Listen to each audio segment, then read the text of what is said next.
Bonjour les amis, bienvenue sur CYP Stories. Abonnez-vous à cette chaîne pour découvrir des histoires incroyables. N'oubliez pas d'aimer et de partager. N'hésitez pas à nous laisser un commentaire. Le soleil venait à peine de se lever dans les bidonvilles d'Adjigunal, mais la chaleur pesait déjà sur les toits rouillés et les murs fissurés des maisons d'une seule pièce qui abritaient des familles entières. Dans l'un de ces abris exigus, Amina Musa, assise en tailleur près de la natte de sa mère, regardait, impuissante, Mama Halima tousser et se détourner du faible rayon de soleil qui filtrait à travers le rideau déchiré. Les yeux de la femme étaient enfoncés, sa peau pâle de faiblesse, et le son de sa respiration laborieuse emplissait l'espace silencieux comme le tic-tac d'une horloge. Amina n'avait plus de médicaments à donner, plus de porridge à préparer. La veille, elle avait mendié à l'entrée du marché jusqu'au crépuscule, ne recevant que mépris et avertissements de la part des commerçants, lassés de ses supplications désespérées. Ses doigts tremblaient légèrement lorsqu'elle toucha le front de sa mère, sentant la fièvre encore forte malgré la compresse froide qu'elle avait réussi à imbiber la veille. « Repose-toi, maman » murmura-t-elle d'une voix émue par la fatigue et l'inquiétude. « Je trouverai bien quelque chose, promis. » Amina sortit dans le tumulte matinal d'Adjigunal. Les enfants couraient pieds nus dans des flaques d'eau sale, tandis que les femmes transportaient des bols de légumes et des vêtements d'occasion pour les vendre aux étals de bord de route. L'odeur de la crafterie emplissait l'air, et l'estomac d'Amina gargouillait bruyamment, lui rappelant que 2 jours s'étaient écoulés depuis son dernier vrai repas. Ses sandales étaient usées sur les étals, et son pagne délavé collait à sa silhouette élancée. Elle errait de rue en rue, s'arrêtant dans des endroits familiers où elle avait autrefois fait des petits boulots, lavant le linge, puisant de l'eau, faisant des courses, mais personne n'avait de travail pour elle. Ce n'était pas que les gens s'en fichaient, c'est qu'ils n'avaient rien à leur disposition. Elle passa devant la pharmacie et fixa les étagères avec envie à travers la vitre, se souvenant du paracétamol qui avait autrefois soulagé sa mère. Elle continua son chemin. Son esprit s'emballait, la panique couvait sous la surface. Elle avait atteint le point de rupture. Sa mère était trop malade pour attendre un jour de plus. Cet après-midi-là, Amina se retrouva à arpenter la rue devant la petite épicerie de Madame Odessawa, située au carrefour reliant le bidonville à un quartier plus aisé. Elle observait les allées et venues des clients, et son regard se posa sur une miche de pain et une boîte de lait en poudre près du comptoir ouvert. L'idée de voler lui serrait la poitrine, mais le désespoir obscurcissait la raison. Sa mère avait besoin de nourriture. Elle regarda des 2 côtés, prit une grande inspiration et se glissa à l'intérieur de la boutique, faisant semblant de flâner. Son cœur battait violemment dans sa poitrine. D'un geste vif, elle attrapa les objets et s'élança, ses jambes battant furieusement tandis que des cris fusaient derrière elle. « Au voleur ! Au voleur !» hurla quelqu'un. En quelques secondes, un groupe d'hommes en colère la poursuivit, l'a attrapée par le col et l'a traînée jusqu'au magasin. Des gens se sont rassemblés. Quelqu'un a jeté une pierre. Un autre lui donna un coup de pied au flanc. Elle implora la pitié, non pour elle-même, mais pour sa mère. Elle avait volé par amour, pas par cupidité. Mais la foule s'en fichait. Elle voulait juste que justice soit faite. La foule s'était rapidement rassemblée, des dizaines de visages emplis d'une colère et d'un jugement légitime, encerclant Amina, recroquevillée sur le sol poussiéreux devant le magasin de Madame Odessawa. Sa lèvre saignait et un œil commençait à gonfler. Quelqu'un avait arraché son foulard, et ses cheveux emmêlés collaient à son front en sueur. Amina haletait tandis que des mains rugueuses la tiraient vers le haut, avant de la repousser. « Voleur, vous méritez d'être brûlé » cracha quelqu'un. Madame Odessawa se tenait à l'entrée du magasin, les bras croisés et l'air satisfait, hochant la tête d'un air approbateur tandis que les passants applaudissaient les coups. Qu'elle apprenne sa leçon. Elle aboya. Ils sont tous pareils, ils volent au lieu de travailler. Amina essaya de parler, mais sa voix resta coincée dans sa gorge. Elle regarda la foule autour d'elle, implorant l'aide du regard. Personne ne s'avança. Même les femmes hochèrent la tête avec dégoût. Son cœur se serra et, l'espace d'un instant, elle crut que c'était fini, qu'elle risquait de mourir sur le champ, accusée et méprisée. Puis quelqu'un s'interposa entre elle et la foule, une silhouette imposante en chemise impeccable et pantalon tailleur. Sa voix résonna, calme mais ferme. Ça suffit. La foule hésitait. Le chef Toby Ali n'avait pas besoin d'être présenté, son visage était familier à beaucoup, ornant les panneaux d'affichage de Lagos en tant que fondateur d'une entreprise technologique prospère et sponsor de plusieurs associations caritatives. Il se tenait droit, le regard perçant et indéchiffrable, regardant Amina. Il se tourna vers Madame Odesawa et demanda « Qu'est-ce qu'elle a volé exactement ?» Le commerçant balbutia, ne s'attendant pas à être interpellé. « Du pain et du lait, des produits bon marché. » Mais là n'est pas la question. Elle a volé, et elle doit être punie. Toby regarda autour de lui, dégoûté par l'énergie sanguinaire qui flottait dans l'air. Et en quoi cette punition est-elle utile à qui que ce soit? Combien d'entre vous n'ont jamais été désespérés? Ces paroles retombèrent comme de la poussière. Le silence s'épaissit. Lentement, les gens commencèrent à reculer, la honte se lisant dans leurs yeux. La foule se dispersa en marmonnant et en grognant, laissant Amina tremblante à ses pieds. Le chef Toby se pencha et aida doucement Amina à se relever. Elle tressaillit à son contact, mais ne résista pas. Son corps était douloureux et ses vêtements étaient déchirés, mais ses yeux brûlaient encore de fierté. « Je ne suis pas une criminelle », murmura-t-elle entre ses lèvres gercées. « Ma mère est malade. » Je n'avais pas le choix. Toby ne répondit pas immédiatement. Il sortit son portefeuille, paya Madame Odesawa pour les objets volés, tripla le prix, puis se tourna vers Amina. « Viens avec moi, dit-il doucement. Tu as besoin d'aide. » Amina secoua la tête. « Je ne veux pas de pitié. » Toby ne protesta pas. Au lieu de cela, il marcha silencieusement à ses côtés jusqu'à ce qu'elle tienne à peine debout. Lorsqu'elle s'effondra, il la souleva jusqu'à sa voiture, ignorant les regards des passants. À cet instant, quelque chose changea, non seulement dans le monde d'Amina, mais aussi dans le sien. Pour des raisons qu'il ne pouvait expliquer, la jeune fille lui rappela une vie qu'il avait connue et qu'il avait tenté d'oublier. Ce n'était pas un cas comme les autres. C'était quelqu'un qu'il ne pouvait pas abandonner. Le SUV noir filait à travers les rues de Lagos, se dirigeant vers l'un des hôpitaux privés de Surolier. À l'intérieur, Amina était adossée au siège en cuir, à peine consciente, la joue collée à la vitre. La climatisation ronronnait doucement, contrastant fortement avec le bruit assourdissant des klaxons et le chaos extérieur. Toby, assis à côté d'elle, l'observait attentivement, notant chaque bleu, chaque tremblement de ses doigts. Il avait déjà vu la souffrance, visité des orphelinats, financé des actions médicales, mais la douleur de cette jeune fille l'avait profondément touché. Elle était jeune, probablement pas plus de 20 ans, et pourtant elle portait le poids d'une femme 2 fois plus âgée. Son visage était dénué de maquillage, seulement de la saleté et de la douleur, mais son silence avait quelque chose de digne. Elle n'avait pas supplié, n'avait pas réclamé d'attention. Elle avait accepté sa punition avec la fierté de quelqu'un habitué à souffrir seul. Toby se frotta les mains pensivement, se demandant pourquoi le destin l'avait placé à cet endroit précis, à ce moment précis. À leur arrivée à l'hôpital, les infirmières se sont précipitées auprès d'Amina. Elle a été soignée pour des blessures mineures, une déshydratation et un épuisement. Toby a réglé toutes les factures sans sourciller. Alors qu'elle se reposait dans une chambre privée, il était assis dehors, feuilletant ses emails sans vraiment se concentrer. Son esprit revenait sans cesse à sa voix, basse et assurée, malgré les coups. « Ma mère est malade. Je n'avais pas le choix. » Toby connaissait cette voix. Il l'avait utilisée une fois, des années auparavant, lorsqu'il avait imploré de l'aide pour sa propre famille. C'est pourquoi il avait créé son entreprise, non seulement pour le profit, mais aussi pour aider les autres. Il s'était extirpé de la pauvreté grâce à des bourses et à un travail acharné, mais tout le monde n'avait pas cette chance. Peut-être, qu'Amina méritait la sienne. Il appela son assistant et lui demanda de se renseigner le plus possible sur elle, ses antécédents, son adresse, l'état de santé de sa mère. Plus il en savait, mieux il pourrait l'aider. Il ne s'agissait pas de charité. Il s'agissait de rédemption. Quelques heures plus tard, Amina ouvrit les yeux et vit le plafond blanc au-dessus d'elle. Elle essaya de s'asseoir, mais grimaça de douleur. Les draps moelleux sous elle lui semblaient étranges. Son dernier souvenir était celui de mains rugueuses et de la voix d'un inconnu s'échappant de la foule.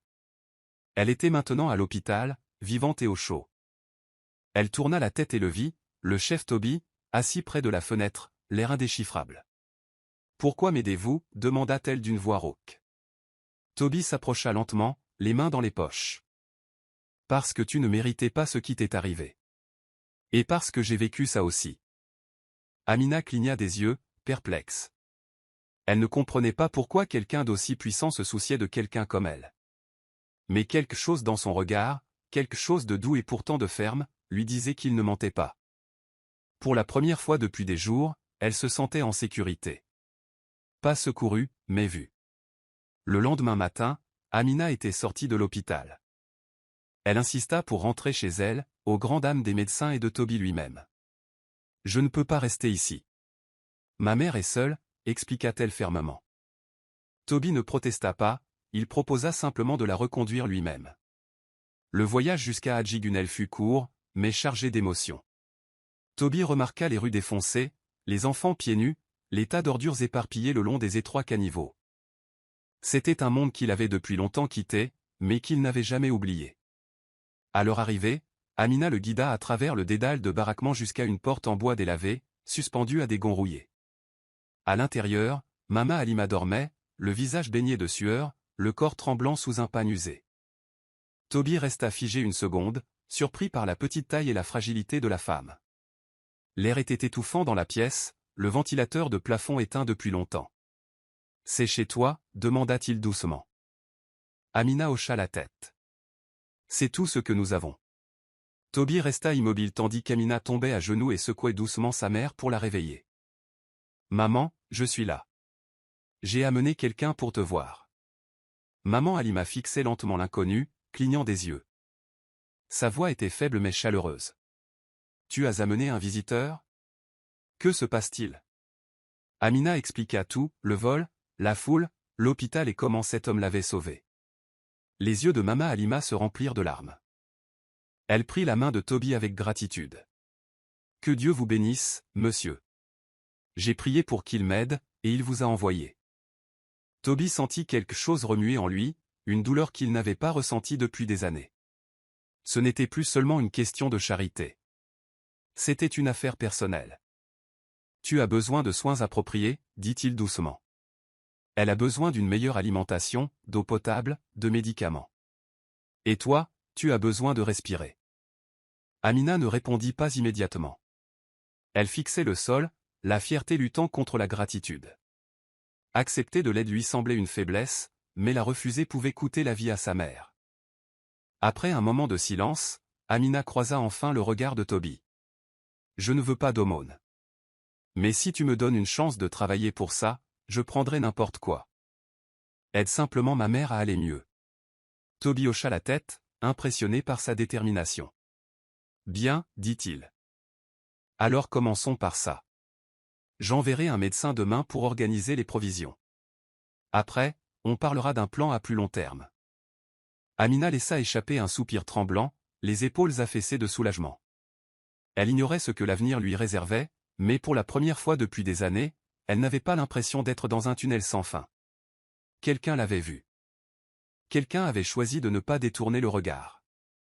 La semaine suivante, le chef Toby Haled retourna dans le bidonville d'Adjugunal, simplement vêtu d'un jean et d'une chemise à manches courtes. Ses chaussures cirées étaient déjà tachées par les routes non goudronnées, mais cela ne semblait pas le gêner. Il avait grandi dans un quartier similaire avant que ses études ne le fassent quitter ce monde, et son retour réveillait des souvenirs qu'il ne s'était pas permis de ressentir depuis des années. Tandis que son chauffeur naviguait prudemment dans les ruelles étroites, les enfants interrompaient leur jeu pour le regarder, et les femmes l'observaient avec curiosité derrière leur linge suspendu.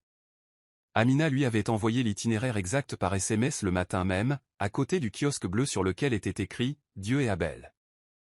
Lorsqu'il sortit enfin de la voiture, Amina l'attendait dehors, son peignoir soigneusement noué et le visage étonnamment calme, même si ses yeux portaient encore les traces de nuit blanche. « Tu n'étais pas obligé de venir ici », dit-elle doucement tandis qu'il s'approchait. Il hocha simplement la tête, son regard scrutant les fragiles maisons en bois alentour. « Je voulais voir d'où tu venais. » À l'intérieur de leur maison, l'air était chargé d'humidité et imprégné d'une légère odeur de désinfectant. Mama Halima était assise bien droite, aidée par des oreillers, sa silhouette encore plus fine qu'avant. Cette vision fit vibrer quelque chose au plus profond de la poitrine de Toby. Il avait déjà rencontré de nombreuses personnes dans le besoin, mais cette fois-ci, c'était différent, plus personnel. Il la salua respectueusement, et elle lui répondit par un doux sourire. « Que Dieu vous bénisse, monsieur. » « Merci d'avoir aidé ma fille, » dit-elle. Toby se tourna vers Amina et lui demanda doucement, « De quoi as-tu le plus besoin en ce moment ?» Elle hésita, jetant un coup d'œil à sa mère. « Des médicaments, » surtout. Et une nourriture saine. Et de l'eau potable. Sa voix ne tremblait pas, mais ses mains tremblaient, à peine. Toby hocha la tête et commença à énumérer des choses à son assistante au téléphone, visite chez le médecin, livraison de repas, un nouveau matelas et un ventilateur solaire. Tu les auras demain, promit-il. Amina ravala ses larmes, habituée à une telle gentillesse sans condition. Pendant longtemps, survivre avait consisté à envisager chaque proposition avec prudence, en se demandant toujours ce que l'autre voulait vraiment. Mais cet homme n'avait rien à gagner à les aider, du moins c'est ce qu'il semblait. Alors qu'il s'apprêtait à partir, Amina le suivit dehors, d'un pas hésitant. « Pourquoi fais-tu tout ça pour moi » demanda-t-elle. « Tu ne me connais même pas. » Toby la regarda un instant avant de répondre. « Parce qu'un jour, quelqu'un m'a donné une chance alors que personne d'autre ne l'avait fait. Et je crois qu'il faut transmettre cette chance. » Il lui tendit une enveloppe blanche contenant de l'argent en cas d'urgence et sa carte de visite. « Appelle-moi si tu as besoin de quoi que ce soit. Mais je veux aussi t'offrir plus qu'un simple soulagement. » Elle fronça les sourcils, incertaine. « Comme quoi ?» Il sourit faiblement. « Une opportunité. Passez à mon bureau de fondation la semaine prochaine. Il y a un poste vacant, et je pense que vous seriez parfait. » Le cœur d'Amina battait fort. C'était trop beau pour être vrai. « J'y réfléchirai, » répondit-elle. Alors que Toby montait dans sa voiture, le poids de ses mots flottait dans l'air comme un parfum. Pour la première fois depuis longtemps, l'espoir commença à renaître dans la poitrine d'Amina, hésitant, prudent, mais réel. Le lundi suivant, Amina se tenait devant les portes de la fondation à l'aide d'empowerment, les mains moites et le cœur battant. L'immeuble de bureau de Surlier ne ressemblait en rien aux endroits qu'elle avait connus. C'était moderne, bien entretenu et débordant d'énergie. Elle portait ses plus beaux vêtements, un chemisier simple et une jupe que Myriam avait aidé à repasser la veille. Lorsqu'elle franchit la porte vitrée, la réceptionniste lui lança un regard curieux, mais la salua poliment. « Tu es là pour le poste d'administratrice, n'est-ce pas » demanda-t-elle. Amina hocha la tête, sa voix à peine audible lorsqu'elle répondit. Toby avait pris les dispositions discrètement, pour qu'elle n'ait pas à rivaliser avec d'autres candidats ni à se sentir humiliée lors d'un entretien. Pourtant, elle voulait décrocher ce poste. Lorsqu'on l'a conduite dans un petit bureau et qu'on lui a remis un manuel de formation, elle s'est sentie dépassée par les termes inconnus et les exigences formelles. Mais elle s'est dit qu'elle apprendrait, quelle que soit la difficulté. Elle le devait à sa mère. Et peut-être se le devait-elle à elle-même. La première semaine fut difficile. Amina n'avait jamais travaillé dans un bureau auparavant, et tout, du système téléphonique au classement des documents, lui était inconnu. Sa superviseure, une femme sévère nommée Mademoiselle Ijoma, semblait sceptique quant à ses capacités. Il va falloir vite rattraper son retard, l'avait-elle averti dès le premier jour. Mais Amina prenait chaque critique comme un stimulant. Elle restait tard pour s'entraîner à taper, regardait des tutoriels en ligne sur le service client et empruntait même des livres à la bibliothèque du bureau pour enrichir son vocabulaire. Sa détermination ne passait pas inaperçue. À la fin de la deuxième semaine, Mademoiselle Ijoma s'était légèrement radoucie et l'un des assistants informatiques a commencé à l'aider à naviguer dans les systèmes informatiques de l'entreprise. Petit à petit, Amina a trouvé son rythme. Elle a organisé ses dossiers plus efficacement, répondu aux appels avec assurance et a même suggéré un nouveau système de suivi des dons, ce qui lui a valu des éloges exceptionnels lors d'une réunion du personnel. Le même personnel qui la regardait autrefois avec suspicion commençait à la saluer par des hochements de tête et de brefs sourires dans le couloir. À l'extérieur du bureau, Amina gardait les pieds sur terre. Chaque soir, elle retournait à Adjugunal pour soigner Mama Halima, dont l'état s'était sensiblement amélioré depuis l'arrivée d'une infirmière libérale. Elle ne raconta pas tout à sa mère, juste qu'on lui avait donné un emploi et qu'elle faisait de son mieux pour le conserver. Quand Mariam venait lui rendre visite, elle s'asseyait dehors sur des tabourets en bois, partageant du maïs grillé et rêvassant. « Je n'arrive toujours pas à croire que tu travailles pour le chef Toby » la taquina Mariam. « Cet homme est un roi par ici. » Amina riait et haussait les épaules. « C'est juste un homme. Un gentil, peut-être. Mais je ne suis pas là pour lui. Je suis là pour maman. Pour nous. » Mais au fond d'elle-même, elle ne pouvait nier l'étrange sentiment qui l'envahissait à chaque visite de Toby à la fondation. Il ne restait jamais longtemps, mais lorsque leurs regards se croisaient de l'autre côté du hall, son cœur palpitait comme s'il essayait de lui confier un secret. Un changement qu'elle n'était pas prête à admettre. La transformation ne fut pas immédiate, mais elle était indéniable. Amina, qui peinait autrefois à s'exprimer à voix basse, répondait désormais avec assurance aux appels des donateurs et gérait la base de données de la fondation avec aisance. Elle a appris à se comporter avec une autorité discrète, imitant le professionnalisme de ceux qui l'entouraient. Pourtant, elle n'a jamais perdu son humilité. Elle saluait les concierges par leur nom, apportait des petits sacs d'arachides aux agents de sécurité et aidait les nouveaux bénévoles à se sentir bien accueillis. Son passé avait façonné son cœur, et aucun environnement, aussi raffiné soit-il, ne pouvait lui ôter son empathie. Certains membres du personnel, qui doutaient autrefois de ses compétences, sollicitaient désormais son avis sur des projets. Même mademoiselle Ijoma lui confiait davantage de responsabilités. Un matin, Toby entra au bureau sans prévenir et fut surpris de voir Amina coordonner une réunion avec un groupe d'ONG partenaires. Elle ne le remarqua pas tout de suite, trop concentrée sur sa présentation. Il sourit discrètement depuis le fond, une lueur de fierté dans les yeux. Mais son ascension ne réjouissait pas tout le monde. Gita Elad, cousine de Toby et cofondatrice de la fondation, avait gardé jusqu'alors une distance raisonnable avec Amina. Dès le début, il avait douté de la sagesse de la décision de Toby d'embaucher une fille des bidonvilles sans éducation formelle. Lorsqu'il la vit gérer avec assurance des tâches qu'il considérait autrefois comme hors de sa portée, son scepticisme se transforma en agacement. Elle se porte bien, admit-il un soir dans le bureau de Toby, mais ne laissez pas la pitié obscurcir votre jugement. Nous gérons une entreprise ici, pas une œuvre de charité. Toby haussa un sourcil. C'est une fondation, Gita. Nous sommes censés donner du pouvoir aux gens. Gita ricana. N'en fais pas une affaire personnelle. Le personnel commence à parler. Toby balaya l'avertissement d'un geste de la main, mais les mots persistèrent. Il savait que les rumeurs, les spéculations sur son intérêt pour Amina, prenaient de l'ampleur. Il devait se montrer prudent. Mais il savait aussi que son cœur n'était plus totalement insensible à sa présence. Pour Amina, les murmures n'étaient pas passés inaperçus. Elle entendait les murmures dans la salle de pause, les regards peu subtils échangés chaque fois qu'elle et Toby parlaient. Cela la mettait mal à l'aise, mais elle refusait de laisser cela compromettre sa progression. Pourtant, elle ne pouvait s'empêcher de s'interroger sur sa place dans ce nouveau monde. Avait-elle vraiment sa place, ou était-elle simplement tolérée grâce aux faveurs de Toby? Un soir, elle rentra chez elle plus tard que d'habitude et trouva sa mère qui l'attendait. « Tu as tellement grandi », dit Mama Halima en posant un regard doux sur sa fille. « Je suis fière de toi. » Amina sourit, mais ne répondit pas. Cette nuit-là, allongée sur son tapis, elle repensa à tout ce qu'elle avait gagné et à tout ce qu'elle redoutait encore. Dans un monde où l'on ne voyait que d'où l'on venait, combien de temps faudrait-il avant qu'on essaie de nous faire redescendre? Les murmures s'amplifiaient au fil des semaines. Amina était devenue un objet de fascination et d'envie, surtout parmi ceux qui avaient travaillé à la fondation pendant des années sans attirer l'attention de son fondateur. Chaque fois que Toby s'arrêtait pour lui parler, même pour parler de travail, cela renforçait son sentiment qu'elle était plus qu'une simple employée. Un après-midi, elle entendit deux collègues dans la salle de pause. Elle devait avoir quelque chose sur lui, dit l'un d'eux. On ne passe pas du jour au lendemain de ras de taudis à Rennes de bureau. Amina ne les affronta pas. Au lieu de cela, elle s'éloigna, la gorge serrée et le cœur lourd.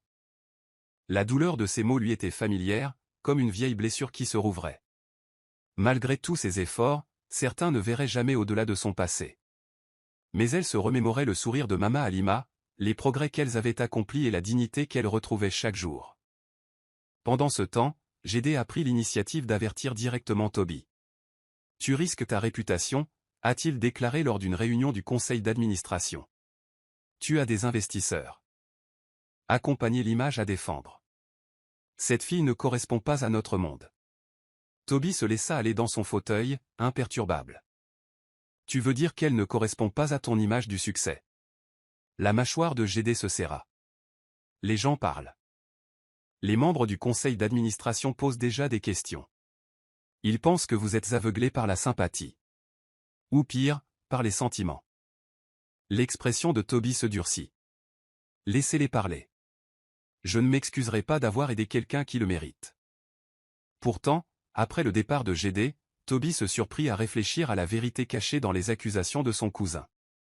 Son intérêt pour Amina n'était plus seulement professionnel. Il admirait sa force, sa détermination, son cœur. Mais il savait aussi à quel point ses émotions pouvaient devenir dangereuses dans un monde où la perception comptait souvent plus que l'intention. Amina, sentant ce changement, commença à prendre ses distances avec Toby. Ses conversations étaient brèves et elle se concentrait strictement sur son travail. Cela lui faisait mal, surtout quand sa présence lui apportait du réconfort. Mais elle devait se protéger, et lui aussi, de ce regard scrutateur. Myriam, toujours la voix de la raison, remarqua la tension lors d'une de leurs conversations nocturnes. « Tu le repousses à cause des autres, ou parce que tu as peur ?» demanda-t-elle.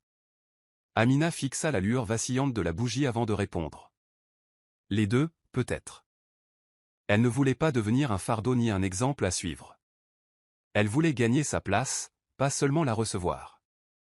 Pourtant, malgré la distance qu'elle mettait entre eux, son cœur palpitait toujours en pensant à Toby. Et elle craignait, plus que tout, de tomber amoureuse du seul homme qu'elle n'était pas censée aimer. Lorsque Toby se présenta à nouveau sur le seuil de la maison d'Amina, il était accompagné d'une infirmière et du doux sourire qu'Amina s'était habituée à voir. « J'ai réfléchi » commença-t-il, son regard passant d'Amina à Mama Halima, « vous avez toutes les deux besoin de meilleures conditions de vie. Il y a une maison d'hôte derrière chez moi à Lucky, calme, entièrement équipée et privée. J'aimerais que tu y séjournes pendant que ta mère reçoit des soins médicaux complets. » Amina se figea sur place, les mains en l'air après avoir plié un emballage. Son instinct la poussait à la prudence. Elle s'était battue pour chaque petit progrès, et une telle générosité la déstabilisait. « Chef, vous en avez déjà assez fait, » murmura-t-elle. « On n'a rien à faire à Lucky. On est bien ici. » Mais le regard de Toby ne vacillait pas. « Vous ne vous sentez pas bien. Vous survivez. Je veux que vous commenciez tous les deux à vivre. Même si ce n'est que pour un court instant. » Sa sincérité la fit craquer. Mama Halima toussa doucement et posa sa main sur celle d'Amina. « Allons-y, ma fille. Nous ne pouvons pas continuer à refuser de l'aide par orgueil. Nous ne le supplions pas, il l'offre. » Ce soir-là, leurs rares affaires étaient soigneusement rangées dans 2 petits sacs. L'infirmière privée, Blessing, fit venir une petite ambulance et, au crépuscule, Amina et sa mère parcouraient les rues propres et lisses de Lucky. Assise près de la fenêtre, Amina resta muette de stupeur en regardant les lampadaires scintiller dans une beauté synchrone, bien loin des ampoules vacillantes d'Adjugun. À leur arrivée, elle fut accueillie par un domaine serein, agrémenté d'hibiscus en fleurs, d'une fontaine en verre et d'un bungalow à la lumière tamisée, comme sorti tout droit d'un conte de fées. À l'intérieur, les chambres étaient douillettes et modestes, loin des demeures extravagantes qu'Amina avait imaginées pour les riches. « Ceci est à toi aussi longtemps que tu en auras besoin, » dit Toby doucement, debout sur le seuil. « L'infirmière sera là 24 heures sur 24, et je viendrai prendre de mes nouvelles dès que possible. » Amina hocha lentement la tête, encore bouleversée. Cette nuit-là, elle resta éveillée sur le lit de la chambre d'Ami, les yeux fixés au plafond. Elle ne savait pas vraiment ce qu'était devenue sa vie, mais elle ne ressentait plus la punition. Les jours suivants, un rythme plus doux s'est installé. L'infirmière s'est occupée de Mama Halima avec diligence, lui administrant les médicaments prescrits, ajustant son régime alimentaire et l'aidant à reprendre des forces. Amina, quant à elle, s'efforçait de rester aussi invisible que possible. Elle nettoyait la maison d'hôte, cuisinait quand elle le pouvait et se faisait discrète lorsque Toby lui rendait visite. Mais l'environnement lui-même opérait peu à peu sa magie. Elle dormait plus profondément. Elle riait davantage. Elle mangeait sans compter le nombre de repas qui lui restaient pour la semaine. Un de ces après-midi-là, alors qu'elle balayait la véranda, Toby arriva à l'improviste. « J'espère que vous êtes bien accueillis ici » demanda-t-il en s'appuyant à la balustrade à côté d'elle. Amina eut un léger sourire. « C'est le paradis, presque trop. » Il la calma, le regard chaleureux. « Tu mérites de bonnes choses, Amina. Ne te rabaisse pas parce que tu n'as pas grandi avec eux. » Elle baissa les yeux, n'osant pas parler. Le réconfort qu'elle commençait à ressentir dans cet espace, et sa présence, l'effrayait plus que la faim ne l'avait jamais fait. Amina découvrit rapidement que le confort s'accompagnait de sa propre pression. Vivre à Lucky signifiait être entouré de gens qui parlaient différemment, s'habillaient différemment et obéissaient à des règles qu'elle ne comprenait pas entièrement. Bien que la maison d'hôte fût privée, le personnel de la propriété de Toby, son chef, son équipe de sécurité, les jardiniers, s'y arrêtaient de temps en temps, et Amina ne parvenait pas à se défaire de ce sentiment d'être observée. Ils étaient polis, mais leurs regards s'attardaient trop longtemps. L'un d'eux lui avait même demandé si elle était la nouvelle petite amie de Toby, ce qui avait déclenché un rire sarcastique qui lui avait donné la chair de poule. Elle évitait complètement la maison principale, sauf en cas de nécessité, et déclinait formellement toute invitation à dîner avec Toby. Je ne suis pas habituée aux beaux couverts ni aux repas à 5 services, avait-elle plaisanté un jour, essayant de paraître légère. Mais en vérité, elle ne voulait pas se ridiculiser. Sa peur de ne pas être à sa place se cachait derrière chaque sourire poli et chaque pas hésitant sur le sol en marbre. Pourtant, malgré cet inconfort, Amina changeait. Avec du repos et une alimentation adaptée, sa peau rayonnait et le vide fatigué de son regard commençait à s'estomper. Elle portait maintenant des vêtements propres, des chemisiers d'occasion de chez Blessing Sister, mais il lui allait bien. Elle a repris son travail à temps partiel au bureau à distance de la fondation, gérant les rapports et les appels des donateurs depuis le petit bureau de la maison d'hôte. Sa confiance en elle a progressivement grandi, tout comme son lien avec sa mère. Mama Halima, désormais capable de rester assise des heures sans tousser, lui posait souvent des questions sur son travail, sur Toby et sur les personnes qu'elle rencontrait. « C'est un homme bien, dit-elle un après-midi. Tu devrais le laisser entrer. » Amina rit nerveusement. « Maman, il est milliardaire. Je suis juste moi. » Le visage de sa mère restait sérieux. « Cet homme ne se soucie pas de l'argent. Il se soucie de ton cœur. J'ai vu comment il te regarde. » Amina se tut. Elle refusait de l'admettre, mais ses propres sentiments devenaient de plus en plus difficiles à ignorer. Pendant ce temps, Toby se retrouvait pris dans un vide émotionnel. Il visitait la maison d'hôte plus que nécessaire, apportant des viennoiseries de sa boulangerie préférée ou s'arrêtant juste pour vérifier le fonctionnement du générateur. Il se disait que c'était de la gentillesse. Un devoir. De la gratitude. Mais au fond, il savait qu'il y avait plus. Il aimait voir Amina grandir. Il admirait sa façon de protéger sa mère, sa force tranquille avec laquelle elle gérait les jugements et le changement. Mais il était aussi conscient des enjeux, de ce que les gens diraient, de ce que la presse écrirait, des suppositions du conseil d'administration. Gide avait déjà exprimé ses inquiétudes à plusieurs reprises. « On ne pardonne pas aux hommes comme toi de choisir des femmes comme elle, avait-il prévenu. Mais Toby ne l'écoutait plus. Pas tout à fait. Et cela le terrifiait. Un après-midi pluvieux, alors que le tonnerre grondait dans le ciel, Toby débarqua à l'improviste avec une petite pile de livres et un pot de soupe Arbonneau, la préférée d'Amina, comme il l'avait appris lors d'une conversation informelle des semaines plus tôt. Blessing était sorti acheter des antiseptiques, et Mama Halima dormait, ils étaient donc seuls tous les deux à la maison d'hôte. « Tu n'étais vraiment pas obligé d'apporter tout ça, » dit Amina en acceptant la nourriture mais en secouant la tête, incrédule. « Tu nous gâtes trop, » gloussa Toby en posant les livres sur la table d'appoint. « Tu travailles dur. Tu le mérites. » Ils s'assirent ensemble sur le petit canapé, le doux murmure de la pluie rendant le silence entre eux plus chaleureux que gênant. Pendant un moment, ils parlèrent de travail, de réunions de donateurs, d'une nouvelle initiative de développement pour les jeunes, mais peu à peu la conversation se tourna vers l'intérieur. « Que voulais-tu faire quand tu étais petite » demanda Toby. Amina sourit avec nostalgie. « Avocate. J'aimais l'idée de défendre les gens. De me battre pour la justice. » Elle a ri. La vie avait d'autres projets. Toby hocha la tête, l'air distant. « Je voulais être pilote. Mais j'avais des problèmes d'élocution en grandissant. On pensait que je n'arriverais jamais à grand-chose. Même mes professeurs ont abandonné. Sans cette bourse, sa voix s'était éteinte. » Amina le regarda avec une compréhension renouvelée. « Tu parles comme quelqu'un qui n'a pas oublié d'où il vient. » Il se tourna vers elle, leurs regards se croisèrent. « Comment oublier ? C'est pour ça que je fais ce que je fais. Et c'est peut-être pour ça que je t'ai vu ce jour-là et que je n'ai pas pu m'en aller. » Le souffle d'Amina se bloqua. La pièce lui parut soudain plus petite. Plus silencieuse. Elle détourna le regard, essayant de calmer son pouls.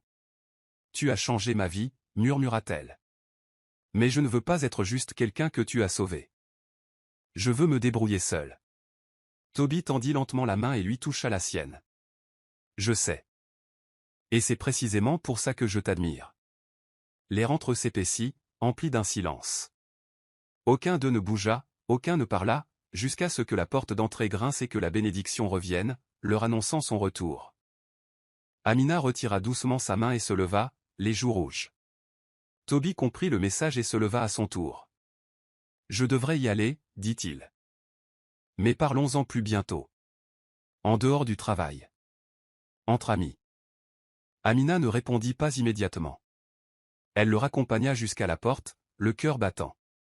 Juste avant qu'il ne sorte, elle dit doucement, « Peut-être. » Un jour, il sourit et hocha la tête, disparaissant sous la pluie.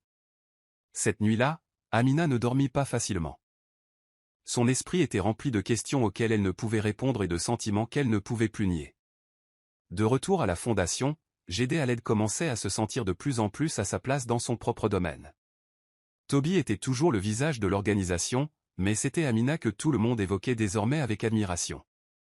Elle avait récemment suggéré une campagne de santé mobile pour Adjugunal, ce qui avait attiré l'attention d'un important donateur international. Bien que Toby l'ait ouvertement félicité lors d'une réunion du conseil d'administration, Gédé était resté silencieux. Ce n'était pas seulement de la jalousie, c'était de la peur. Il voyait le regard de Toby, une admiration discrète qui dépassait le professionnalisme. Il craignait que, si elle n'était pas maîtrisée, cette fille des bas-fonds ne change non seulement la dynamique de leur couple, mais peut-être Toby lui-même. Alors, Gédé commença à semer subtilement le doute. Lors des réunions du personnel, il a remis en question la légitimité des décisions d'Amina. Il a évoqué le protocole, les qualifications et le respect des politiques. Il a toujours présenté cela comme une protection de l'intégrité de la fondation, mais chacun savait à qui s'adressaient ses commentaires. Amina, initialement inconsciente, commença à remarquer de légers changements. Des tâches qui relevaient auparavant de sa compétence furent soudainement réaffectées. Ses rapports furent remis en question avec un ton plus vif. Certains membres de l'équipe ont commencé à l'éviter, incertains de leur loyauté. Un après-midi, elle s'est retrouvée bloquée dans un système interne auquel elle avait accès depuis des mois. Lorsqu'elle a soulevé le problème auprès du service informatique, celui-ci a répondu que c'était sur instruction de Gédé. Cette nuit-là, elle était assise sur son lit à la maison d'hôte Leki, confuse et blessée. « J'ai tout fait comme il fallait, dit-elle à Myriam au téléphone. Pourquoi ai-je encore l'impression d'être à deux doigts d'être expulsée ? La voix de Myriam était ferme. Parce que tu n'en fais pas partie, pas encore. Mais tu le deviendras. Continue à être présent. Laissez votre travail parler plus fort que leurs murmures. Amina hocha la tête à travers ses larmes. Elle était fatiguée, mais pas vaincue. Toby comprit bientôt l'antagonisme croissant de Gédé et le confronta. « Tu sabotes quelqu'un qui n'a fait qu'ajouter de la valeur, dit-il d'une voix basse, avec une colère contenue. Gédé haussa les épaules. « Tu es trop impliqué. C'est ça le problème. Tu ne vois pas clair quand tu y mets du cœur. » Toby se pencha plus près. « Tu n'as pas le pouvoir de décider de ce que je ressens. Mais je ne laisserai pas tes insécurités détruire quelque chose de bon. Si vous avez un problème avec Amina, parlez-en à moi, pas à travers des tractations de bureau. » Le message était clair. Gédé a reculé publiquement, mais a fulminé en privé. La graine de l'envie avait été semée. Restait à savoir si elle deviendrait une menace réelle ou si elle s'éteindrait face à la lumière de la vérité. Le dîner annuel de collecte de fonds de la Fondation se voulait une célébration, une soirée d'élégance, de réseautage et de promesses pour un avenir meilleur. Organisé dans l'un des hôtels les plus prestigieux de l'île Victoria, l'événement a attiré dignitaires, philanthropes et magnats du monde des affaires. Amina avait initialement prévu de rester sur place, proposant de prêter main forte à l'équipe logistique, mais Toby avait personnellement sollicité sa présence. « Tu as bien mérité ta place à table », lui avait-il dit avec un sourire chaleureux. Elle avait choisi une robe simple mais élégante, une robe bleu marine que Myriam avait aidé à ajuster et coiffer en boucles souples. Elle entra dans le hall avec assurance, inconsciente que la soirée mettrait sa dignité à rude épreuve. Dès son entrée, les yeux la suivirent comme des ombres. Des murmures s'élevèrent comme de la fumée. Elle les ignora. Elle se rappela qui elle était, Amina Musa, fille d'Alima, survivante d'Adjugunol, et s'assit à côté de mademoiselle Ijoma à leur table réservée. Le dîner s'est déroulé sans accroc jusqu'à ce que Gide, toujours à l'origine de l'événement, prenne la parole pour ce qui devait être un bref discours de remerciement. Au lieu de cela, il a viré à des attaques voilées. C'est réconfortant de voir comment notre fondation continue d'offrir des opportunités aux plus démunis, même à ceux qui autrefois avaient recours au vol pour survivre, a-t-il déclaré d'un ton teinté de sarcasme. Nous croyons aux secondes chances, bien sûr, mais ces chances doivent être méritées, et non offertes par sympathie ou sentiment. Un silence inconfortable s'installa dans la salle. Amina sentit sa poitrine se serrer, sa fourchette se figer à mi-chemin entre sa bouche et sa bouche. Ses oreilles brûlaient tandis que les invités se tournaient vers elle, certains avec amusement, d'autres avec pitié. Elle se leva lentement, ignorant le geste d'avertissement de mademoiselle Ijoma sur son bras. « Excusez-moi, dit-elle à voix haute en s'avançant. Si vous voulez parler de moi, monsieur Haled, dites-le au moins en face. » Des exclamations de surprise éclatèrent. Gilles parut surpris par sa franchise. « J'ai gagné ma place ici grâce à mon travail acharné et à mon dévouement. Mon passé n'est peut-être pas sans tache, mais celui des autres non plus. » Toby se leva avant que Gilles ne puisse répondre. « Ça suffit, dit-il d'une voix autoritaire mais calme. Amina a apporté plus à cette fondation que certains d'entre nous, avec leur titre et leur pédigré. Sa vision, sa compassion et sa résilience sont les valeurs auxquelles nous devrions aspirer. » La salle éclata en applaudissements, sans force ni politesse, mais sincères. Amina ravala ses larmes, mais garda la tête haute. Ce soir-là, Toby la raccompagna lui-même à la voiture. « Tu as été incroyable, dit-il. Tu n'as pas seulement tenu bon, tu as assumé tes positions. » Elle sourit, une force tranquille naissant en elle. « J'en ai assez de me faire petit pour mettre les autres à l'aise. » Alors qu'ils rentraient chez eux en silence, son cœur s'est éveillé à quelque chose de nouveau, non seulement la survie, non seulement la gratitude, mais la confiance. Elle avait trouvé sa voie, et personne, pas même Gide, ne pourrait la faire taire à nouveau. La confrontation lors de la collecte de fonds n'a pas seulement modifié l'opinion publique, elle a aussi fait naître de nouvelles idées chez Amina. Depuis des semaines, elle réfléchissait à la meilleure façon d'utiliser sa plateforme pour créer un changement tangible à Adjugunal. Au cours d'une séance de brainstorming ennuyeuse, elle a levé la main et proposé une idée radicale, un centre de ressources mobiles qui apporterait nourriture, éducation et soins médicaux de base directement aux communautés défavorisées comme la sienne. « Nous attendons que les gens viennent à nous pour nous aider, dit-elle d'une voix ferme. Mais certains sont trop brisés, trop honteux ou trop éloignés pour nous atteindre. Et si nous allions à eux ?» Le silence se fit dans la salle, non pas de doute, mais de surprise. Même Gilles ne pouvait contester la clarté de sa vision. Toby se rassit dans son fauteuil, visiblement impressionné. « Faisons en sorte que cela arrive, dit-il. Tu vas le mener. » Les yeux d'Amina s'écarquillèrent. « Moi ? » Oui, dit fermement Toby. Vous le savez mieux que quiconque.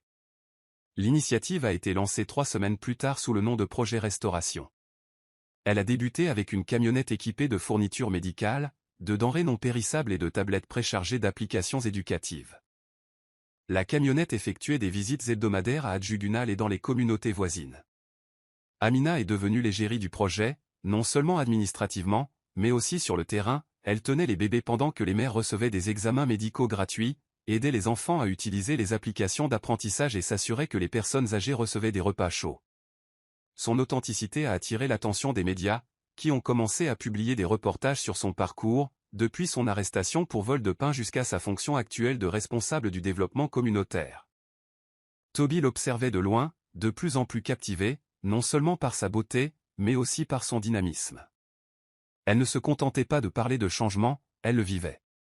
Il voyait en elle la même flamme qui l'avait poussé à aller de l'avant quand tout était contre lui. Et plus d'une fois, il s'est demandé ce que cela ferait de parcourir ce chemin à ses côtés, non pas comme mentor, mais comme partenaire. À mesure que le projet Restore prenait de l'ampleur, l'image publique d'Amina s'améliorait. Invitée à prendre la parole lors de conférences, son histoire devenait un symbole de résilience et de rédemption. Mais plus que les éloges, ce qui comptait le plus pour elle, c'étaient les sourires qu'elle voyait chez Adjugunal, ses voisins qui autrefois la méprisaient la considéraient désormais comme une lueur d'espoir. Un après-midi, alors qu'elle supervisait un largage de ravitaillement, Mariam l'a pris à part. « Tu te rends compte de ce que tu es devenu ?» demanda-t-elle, les larmes aux yeux. « Tu changes des vies, Amina. Tu changes la mienne. » Amina la serra fort dans ses bras. « Je lui rends simplement ce dont j'avais besoin autrefois, de la compassion, de la dignité et une chance. » Plus tard dans la soirée, à son retour à la maison d'hôte, Mama Halima l'attendait avec un sourire entendu. Quand je lui ai dit que Dieu te bénirait, je ne m'attendais pas à ce qu'il soit aussi généreux, a-t-elle plaisanté. Amina rit, mais ses pensées étaient ailleurs, tournées vers le sourire de Toby, son soutien et la possibilité d'un avenir meilleur. La lumière matinale filtrait doucement à travers les rideaux blancs du salon de la maison d'hôte tandis qu'Amina préparait du porridge pour sa mère. Mama Halima, désormais capable de marcher sur de courtes distances avec une canne, s'était installée chaque matin sur la véranda, profitant de l'air frais et discutant avec le personnel comme une vieille amie. « Tes joues sont plus pleines », remarqua-t-elle ce matin-là en observant Amina depuis sa chaise. « Tu manges mieux. Tu dors mieux. » Amina gloussa. « Ou peut-être que je suis juste moins stressée. » Mais les yeux de Mama Halima pétillaient de malice. « Ou peut-être que quelqu'un fait battre ton cœur plus vite. » Amina leva les yeux au ciel. « Maman, s'il te plaît », mais le regard de sa mère ne vacilla pas. « Tu crois que je ne vois pas? Ta façon de parler de lui? Sa façon de te regarder comme si tu avais gémi ?» Amina remuait lentement le porridge, son visage s'échauffant. « Il est juste gentil. Et respectueux. Mais il est milliardaire, maman. Je suis juste moi. » Maman Halima se pencha en avant, sa voix douce. « Ne vous définissez pas par vos origines. Vous n'êtes pas une fille des bas-fonds. Vous êtes forte, intelligente et gracieuse. Et surtout, tu as marché aux côtés de cet homme, non pas comme une ombre, mais comme une lumière. Tu as gagné son respect. Peut-être même son amour. » Amina resta silencieuse un long moment. Ses pensées étaient un mélange d'émotions qu'elle avait tenté de réprimer, admiration, gratitude, désir. « Ce n'est pas si simple, dit-elle finalement. Il y a des attentes. Les gens pensent que je l'utilise. Que je n'appartiens pas à son monde. » Sa mère secoua la tête. Leurs opinions ne nourrissent pas l'âme. Ils ne voient pas l'homme sous le titre, tout comme ils ne voient pas la femme que vous êtes devenue. Mais ils te voient, Amina. C'est tout ce qui compte. Amina sentit les larmes lui monter aux yeux. Elle posa le bol de porridge à côté de sa mère, puis s'affala sur la chaise à côté d'elle. « J'ai peur, maman. » Sa mère lui prit la main. « Ayez peur. Mais soyez courageux aussi. L'amour vaut le risque. » Plus tard dans la journée, alors qu'Amina arrosait les fleurs dans le jardin de la maison d'hôte, elle vit arriver Toby.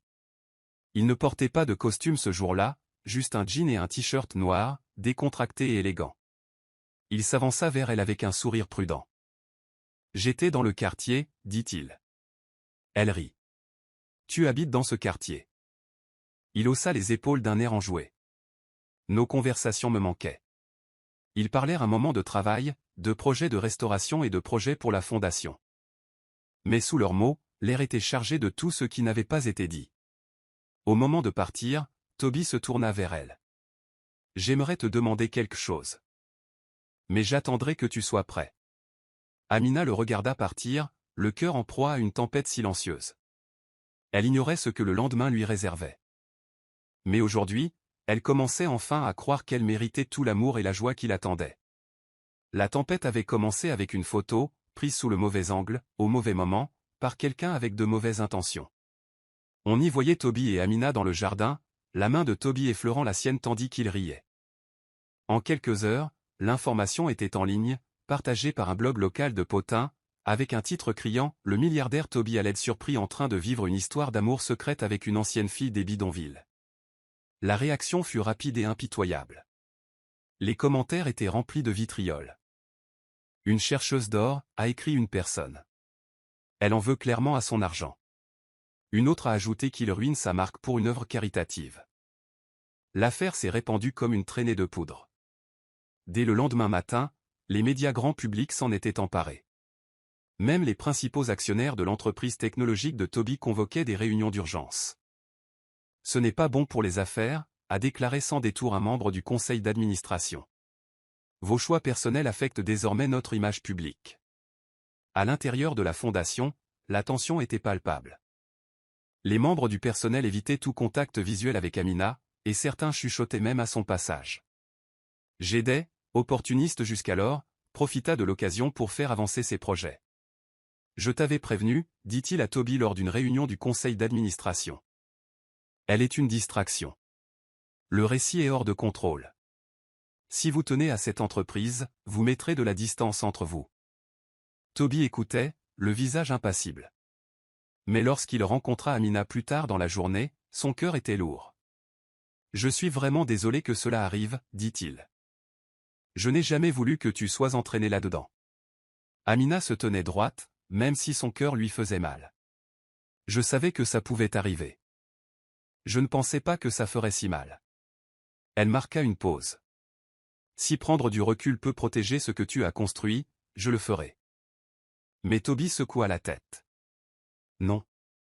Tu n'as rien fait de mal.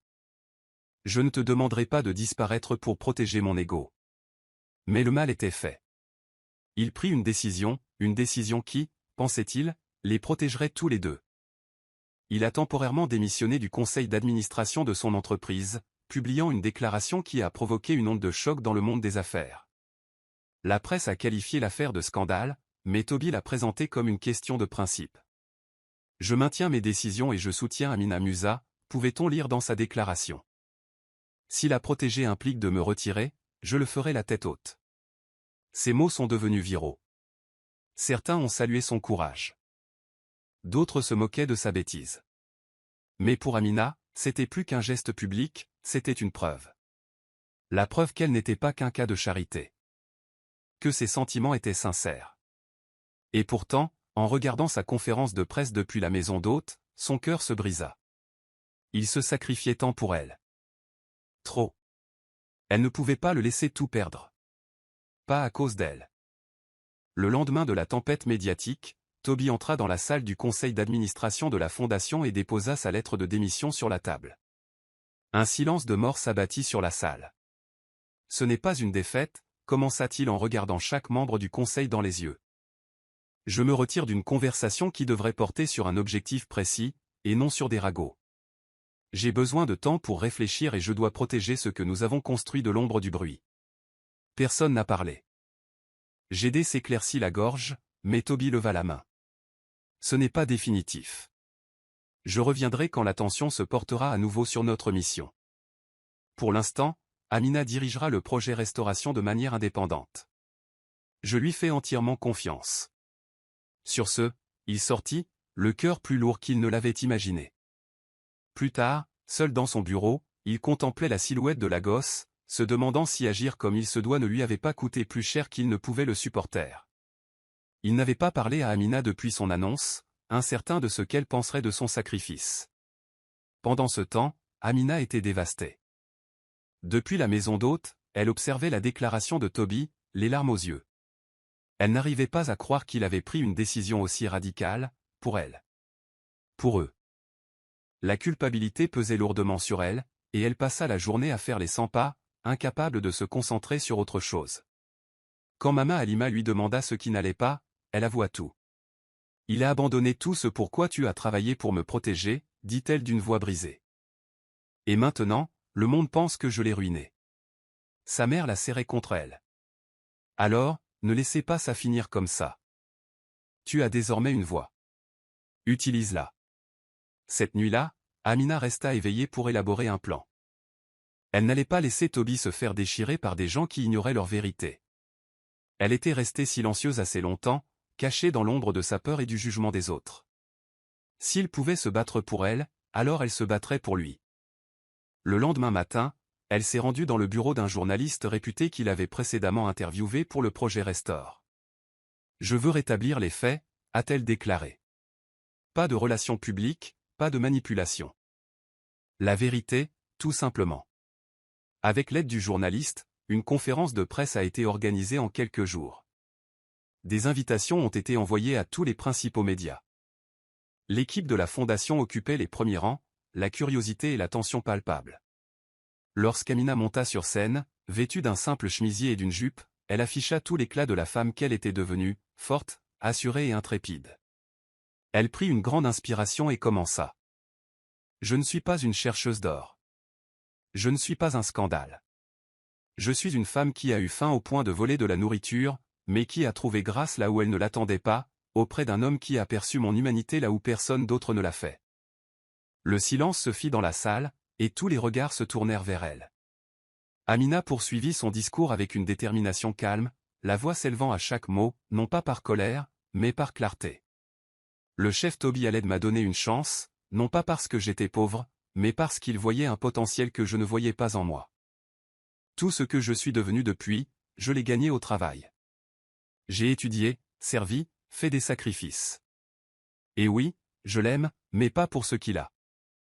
Je l'aime parce qu'il m'a soutenu quand je n'étais rien et ne m'a jamais donné l'impression de ne pas être à ma place. Les flashs des appareils photo ont brillé. Les journalistes ont griffonné avec frénésie, mais personne ne les a interrompus. Son récit a rempli la salle d'une vérité qu'aucune rumeur ne pouvait effacer. Lorsqu'elle a terminé, elle est descendue de scène la tête haute. Son téléphone vibrait de messages, de soutien d'inconnus, d'excuses de critiques et d'un seul message non lu de Toby, « J'ai vu ton discours. Merci. Vous m'avez redonné l'espoir, ce que je croyais avoir perdu. » La réaction du public a été extrêmement positive. Les réseaux sociaux se sont enflammés de hashtags comme « Amina Speak Truth » et « Love Without Label ». Des célébrités ont relayé ses propos. Des journalistes ont publié des messages réclamant des excuses. Même le conseil d'administration de l'entreprise technologique de Toby a publié une déclaration exprimant ses regrets pour son jugement antérieur. Les invitations à des interviews, des panels et même des contrats de promotion ont afflué. Mais Amina a décliné la plupart d'entre elles. La célébrité ne l'intéressait pas. Ce qu'elle voulait, c'était construire. Prouver que les secondes chances n'étaient pas que des histoires, mais des fondations. Sa relation avec le personnel de la fondation a également évolué. Ceux qui avaient autrefois douté d'elle la respectaient désormais ouvertement. Gide, bien que visiblement plus calme, gardait ses distances, et Toby, bien que toujours absent physiquement, était présent dans tous les domaines importants. Il lui a envoyé des fleurs après la conférence avec un petit mot, « Tu as été brillante. Et courageuse. Je suis fier de toi. » Quelques jours plus tard, Toby revint. Il ne fit aucune déclaration publique et ne se présenta pas à son bureau en héros conquérant. Il arriva à la maison d'hôte avec un bouquet de roses jaunes et attendit dehors qu'Amina ouvre. « Tu n'étais pas obligé d'intervenir comme ça, dit-il doucement.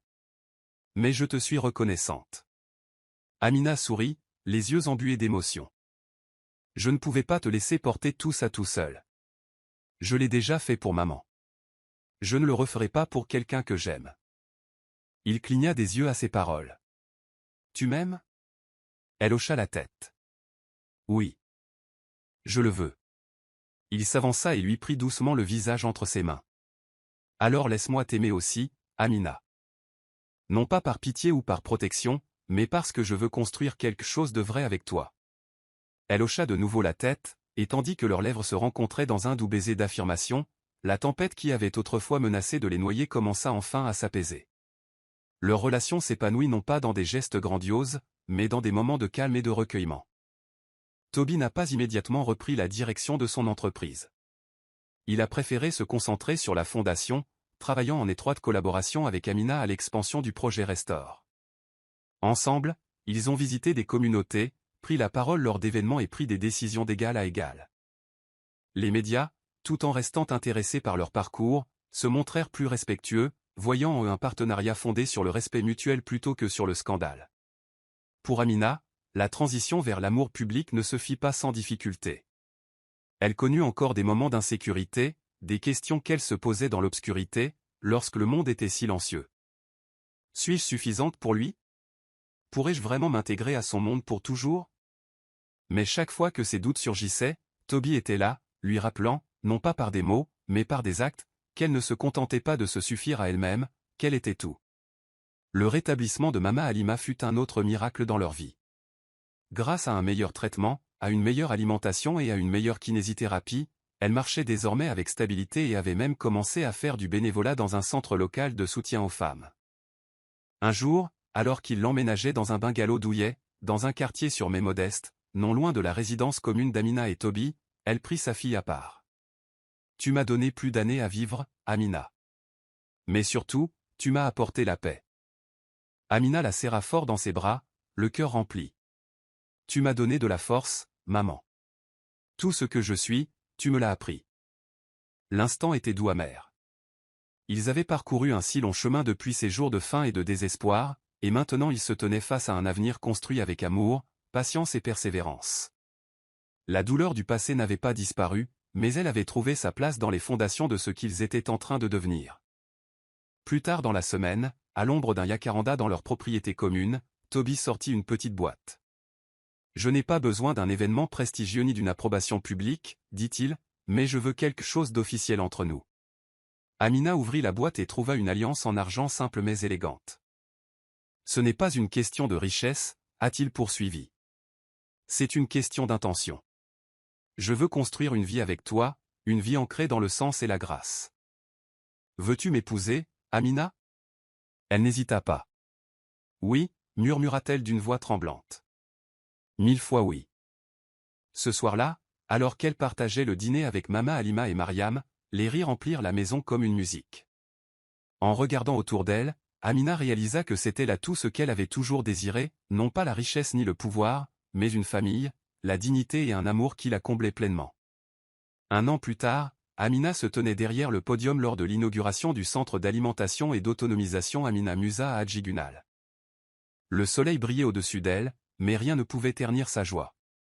Autour d'elle se tenaient ses amis, ses voisins, la presse, des bénévoles et le chef Toby, désormais son mari, la main fièrement posée sur son dos. Le centre était le premier du genre, offrant des repas gratuits, des formations professionnelles, un soutien en santé mentale et des programmes d'alphabétisation aux personnes défavorisées. Construit sur le terrain même où Amina avait été battue pour avoir volé de la nourriture, ce fut un moment de grâce. Alors que les applaudissements s'apaisaient, Amina s'éclaircit la gorge et commença son discours. Il y a quelques années, je n'étais qu'une petite fille qui essayait de survivre. Aujourd'hui, je me présente devant vous non pas en tant que survivante, mais en tant que personne à qui une seconde chance a été offerte et qui vit désormais pour la transmettre aux autres. Ces mots ont profondément résonné. Nous ne pouvons pas contrôler notre lieu de naissance, mais nous pouvons choisir ce que nous faisons de nos histoires. Et si mon parcours prouve une chose, c'est que la gentillesse n'est jamais vaine.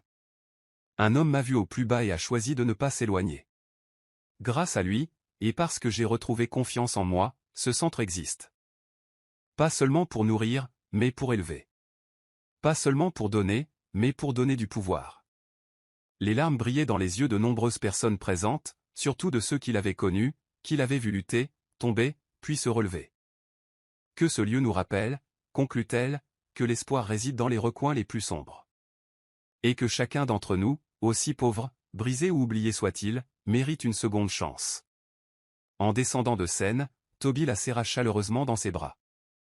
La foule a applaudi, et Mama Halima, assise au premier rang, a applaudi, son sourire radieux et indéfectible. Mariam les a rejoints sur scène pour les photos, rayonnantes de fierté. Ce soir-là, alors que le soleil se couchait sur Hadjigunal, la musique résonnait dans les rues. Les enfants dansaient. Les mères chantaient. Et Amina, autrefois une petite fille désespérée, dont la mère était mourante et le ventre vide, était désormais une lueur d'espoir. Non seulement pour sa communauté, mais pour une nation qui avait besoin de croire au pouvoir de la compassion. Son histoire était bouclée. Et ce n'était, elle le savait, que le début.